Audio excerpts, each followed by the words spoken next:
नमस्कार मित्रांनो, मी शेळके वकील. माझ्या चॅनलला सबस्क्राईब केल्याचं सबस्क्राईब करावे. मित्रांनो, आजच्या व्हिडिओमध्ये आपण गुन्हेगारी स्वरूपाचा कट म्हणजे कायद्याच्या दृष्टिकोनातून काय व्याख्या आहे ते पाहू. कायद्याच्या दृष्टिकोनातून IPC कलम 120 मध्ये गुन्हेगारी स्वरूपाचा कट याची व्याख्या दिलेली आहे. ही व्याख्या काय सांगते?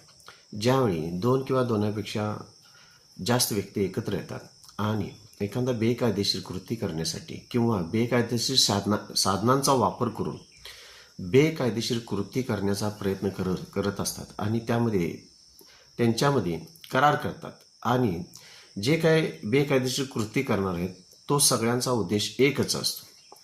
अशा प्रकारच्या कृतीला किंवा अशा प्रकारच्या कराराला या कायद्याच्या दृष्टिकोनातून गुन्हेगारी स्वरूपाचा कट असं म्हटलं जातं. माझ्या चॅनलला लाईक करा, सबस्क्राईब करा, शेअर करा. धन्यवाद.